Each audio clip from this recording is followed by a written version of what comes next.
rich, sweet, and also savory with a touch of mala from Sichuan peppercorns. This is my version of Thai braised pork belly.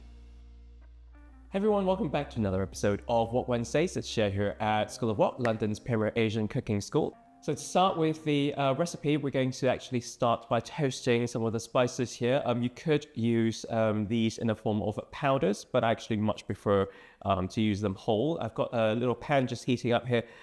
Simply just a few things here. I've got some cinnamon, a little bit of some Sichuan peppercorns, as well as some coriander seeds, and also just a few cloves as well. As a couple of star anise. So all you need to do, just get them dry toasted in a frying pan. We just want to really kind of aromatize the whole mixture, or really kind of get the essential oils to kind of come out. So dry frying pan, no heat whatsoever, no oil whatsoever, just a nice dry toast. Just kind of need to watch that you don't burn the spices. Obviously, the easiest way, or the easiest method I find to actually not burn them is to, well, first of all, never walk away. Second of all, a little bit of smoke is great. Just want to keep an eye on the color of the coriander seeds, because these are very light brown seeds. So as they get toasted and as they near towards the end of the toasting process, the coriander seeds actually look a lot darker. So that's kind of my color gauge, or my kind of way to tell. And once those done, we'll just kind of pop them straight back onto our little plate here, and it should start to smell really, really quite nice here at this point. So coriander seeds have gone a lot darker than before. Okay, so I'm just going to carefully tip them out and get them all onto my plate. They can just chill out, hang out for a moment there, whilst I work on my other stuff here. So I've got some beautiful coriander, whole coriander here, fresh coriander with the roots attached. And today we're just going to use the root part of the coriander. So just going to take that off.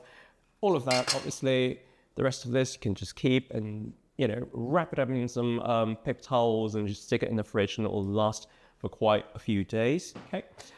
With the coriander roots, we just want to bash it up ever so slightly. So I've got here a little mortar. So just needs to go in, give it a quick bash, just kind of bruise it up slightly. Super easy. And then onto some cloves of garlic. I'm just going to bash them out with my cleaver here. So flat part of the cleaver goes on top, and just give them a little bit of a bash. And I find that way it just kind of releases the skin a lot easier. Just comes off like that, super easy. And that is kind of also the reason I really love our School of Wok cleavers here, because it's got a really nice flat surface, super easy to use, and you can just smash things up like garlic, all sorts of things that you need for your recipes.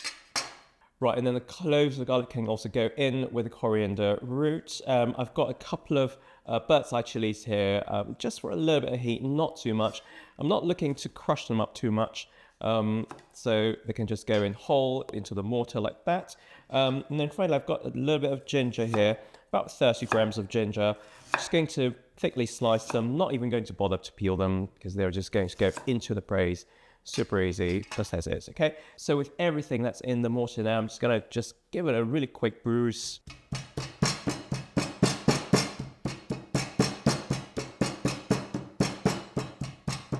And obviously, if you've got chili in a mortar, you need to be really careful when you're pounding or bruising them up, because some chili juice will definitely want to find its way into your rice. Okay, so all of that's just been bruised up. I'm just gonna quickly then do a very simple base mixture, or a base sauce for this dish, which essentially is just palm sugar.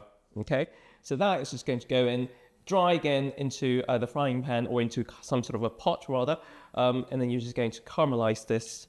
We basically want the caramelization to happen for flavor, first of all, and also it's just going to deepen as well in terms of the color, and you're just going to get a much nicer end result from that. So with the palm sugar, you can use any kind of palm sugar. Today I'm just using palm sugar that comes almost like a little hockey puck, and you just kind of grate it down with a grater. You could use the sort of more liquid version of it, that comes in a little pot as well. Entirely up to you how you want to do this.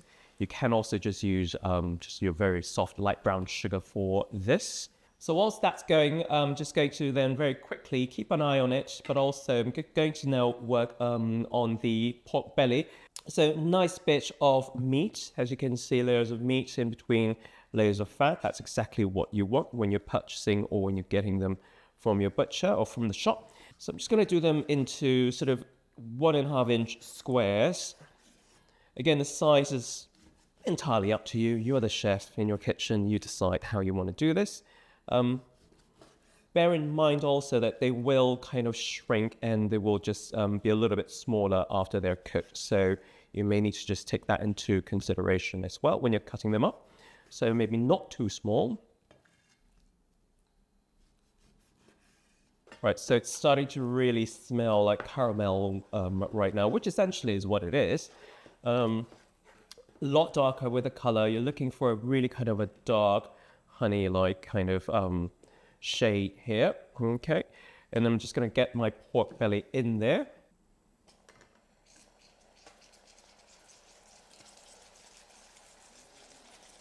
And once they're in, I'm just going to move them around just ever so slightly, just to kind of coat the pork in the sugar. And it will basically want to seize up, meaning the sugar kind of crystallizes a little bit. But don't worry, the heat of the pot will continue to cook the pork and the sugar, so we just want to mix them up, get a nice coating of that sugar around that pork.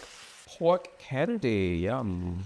Right, so once the sugar has come back up to the boil, you can see what you're dealing with. You've got some nice caramelization, nice browning on the surface of some of the pork bits. So the next thing we need to go in with some more flavors. Remember the bruised fresh coriander and chilies and garlic, those can go in. Don't forget your dried spices as well.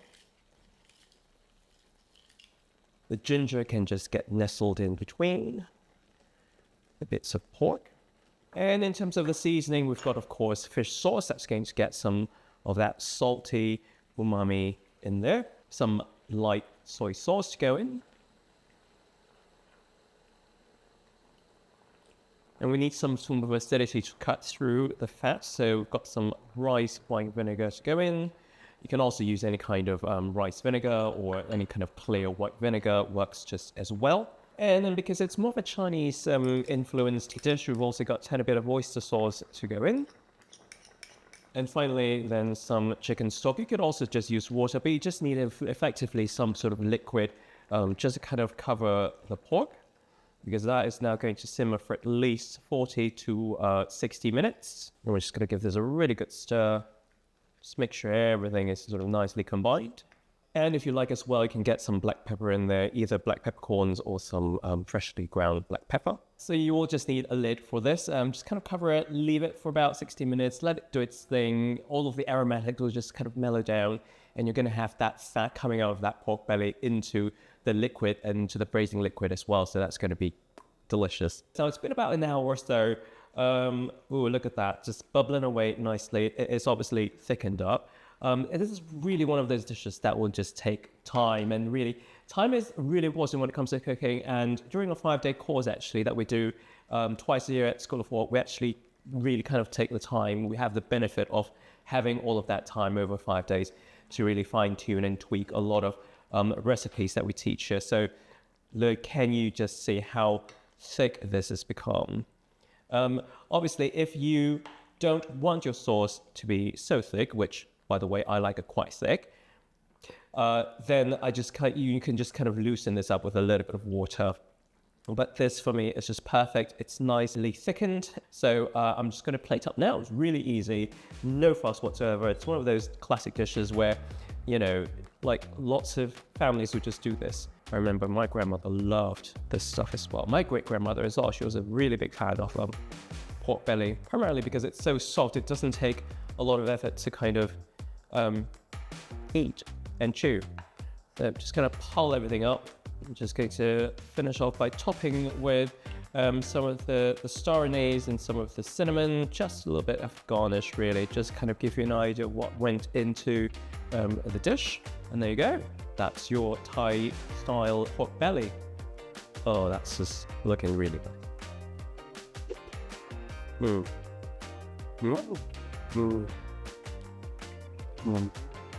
That was just a nice combination of fat and meat. It's perfect for a rainy day. Thank you so much for watching. Any questions at all, please leave them in the comments below. And until next time, happy eating.